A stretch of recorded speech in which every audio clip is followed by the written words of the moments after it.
So I spent the last week going through the funnels of 250 Instagram creators in order to find out exactly what makes them money.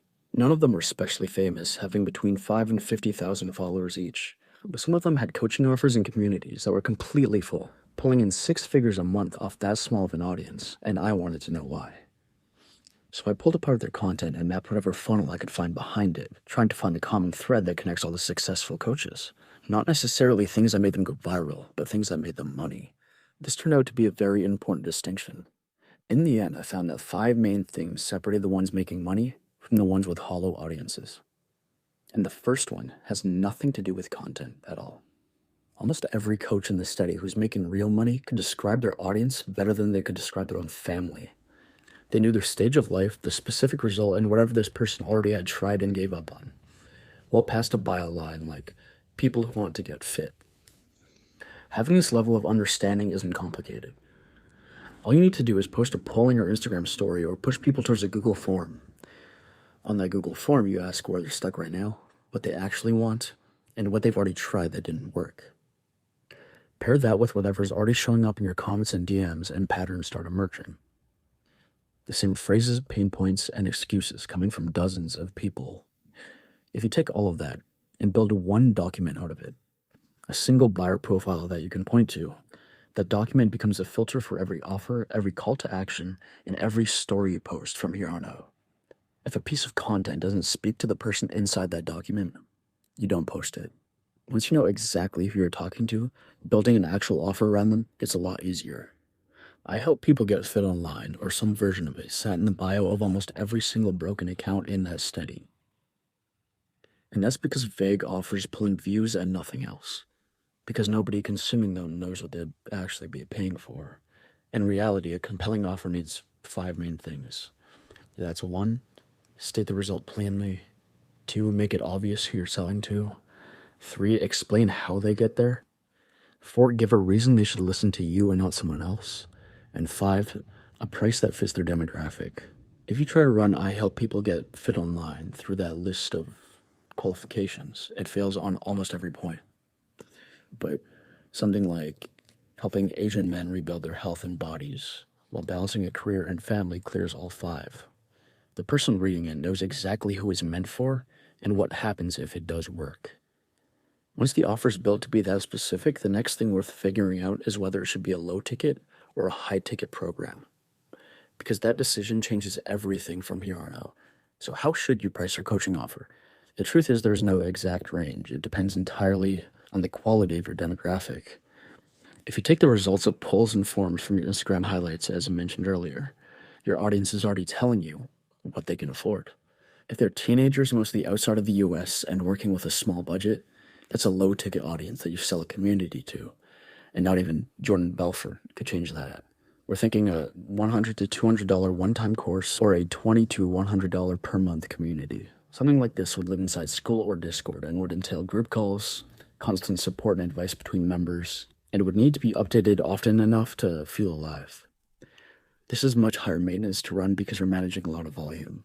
On the contrary, if your audience is predominantly early to mid-20s, from English-speaking countries and with real spending power behind them, then you're looking at a high-ticket offer. This means anywhere from $2,000 to $10,000 upfront, one-on-one time with a creator, group coaching calls, a defined time frame, and a guarantee. And that guarantee is the whole game when it comes to high-ticket offers. If you get it right, your closing skills barely matter. Because if you tell a lead that you will guarantee helping them make their first sales or lose 10 pounds, lest you give them a refund, they're going to think, how could I not buy this? It's harder to provide value for, but it doesn't become as chaotic as a low-ticket community as it scales. Though even after picking the right type of offer, most coaches make the mistake of lacking confidence in their price points, specifically regarding high-ticket offers. Coaches under 50,000 followers get their high-ticket pricing wrong almost every time. They price it too expensive for a low-budget audience, but sell themselves short to a high-budget one. They basically don't believe they have the authority to charge real money, so they end up working 80-hour weeks to help 10 clients that only bring a few $1,000s a month. Here's the math that breaks that habit. A coach with 8,000 followers hits $20K a month by convincing only 10 people to buy a $2,000 offer. 10 people. That's only 0.2% of their audience. A deafblind monkey could sell a high-ticket offer to 0.2% of their audience. If you drop that same offer to 500, the goal is suddenly exponentially harder, or rather, linearly harder, I guess. It's the same value provided, but with 4 times less leverage behind it. Similarly, 15,000 followers with a $5,000 offer, only 2 sales gets you 10K a month. 5 gets you 25K, and 10 gets you 50. That seems quite easy, no? I mean, sure, it's a hard thing to sell on, but there's such a large audience to try and fail on that you're bound to sell to at least a couple. This is exactly why the low ticket versus high ticket split matters so much before you touch pricing at all. Because the math only rewards confident pricing when the offer was built for an audience that can pay for it. And the truth is, if you believe in your offer and your ability to help your clients, then you should understand that a high price is both a worthwhile investment for them and deserved compensation for you. At the end of the day, they're paying you for your abilities and your knowledge. With that in place, the only thing left holding a good offer back is whether the right people see it at all. Every platform the coaches in the study used was doing a different job. None of them were just reposting the same content 3 times over. The short form on Instagram and TikTok pulled cold traffic in, while their long form YouTube content did the convincing. Additionally, Instagram stories kept people warm in between content. On Instagram, you post a classic short form, in which you hook the audience and provide value, getting a lot of eyes on your offer.